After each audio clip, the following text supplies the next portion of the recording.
આપણે આ માવઠાનો માહોલ એટલો બધો છે કે ખેતરોની માલ પર ખેડૂત પાયમાલ થઈ ગયા, હાથમાં આવેલું વયું ગયું, માંડવી પાછલા ખેતરમાં તરે છે, પાણામાં આવેલું વયું ગયું.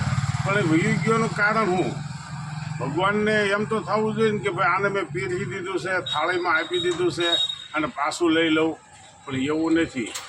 ભગવાન બધું જોવે છે કે મારે એને દેવું જ છે, પણ એ કાંક લેવા લાયક થાય ને તો. પહેલાં આવા કોઈ માવઠા ન થતા. પહેલાં કણબી પટેલ, કોળી પટેલ, ભરવાડ, રબારી કે કાઠી દરબાર કોઈ પણ માંડવીનું ખડું લે અને ઢગલો પીડ્યો હોય પાલાનો, પાલો લઈ જાય તો 7-8 ગાંહડી રહેવા દેતા. શું કામ? કે માલધારીની ગાઉં ખાય અને પાળા ઊભા રહેવા દેતા હતા. પાળે ખડ હોય, ઝીંઝવું હોય, કાળિયું ખડ હોય, એને એ ઊભા રહેવા દેતા હતા કે માલધારી ગાઉં ખાય. પણ હવે એ શું કરે છે? દવા લાવે, દવા લઈને ખડ બાળી દે, ખડ બાળી દે. હવે મૂંગા પ્રાણીના મોઢામાંથી જો એ લઈ લેતા હોય તો પછી એના મોઢામાંથી તો ઈશ્વર લઈ જ લે ને. એમાં શું નવાય છે?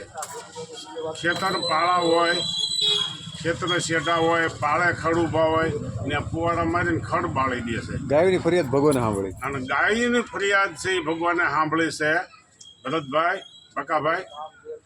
પણ એ ખેડૂતને ખબર નથી કે મૂંગા જનાવરના મોઢામાંથી આપણે આ ખડ લઈ લઈએ છીએ, બાળી દઈએ છીએ, એટલે આપણા મોઢામાંથી ઈશ્વર લઈ જાય છે.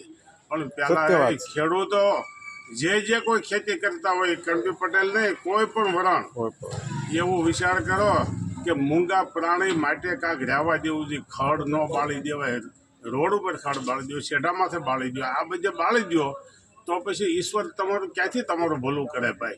સત્ય વાત. મૂંગા પ્રાણીના મોઢામાં તમે લઈ લો એટલે ઈશ્વર તમારા મોઢામાં લઈ લે. આ જેવી કરણી એવી ભરણી, જેવું કરશો એવું જ ભોગવશો. જય માતાજી.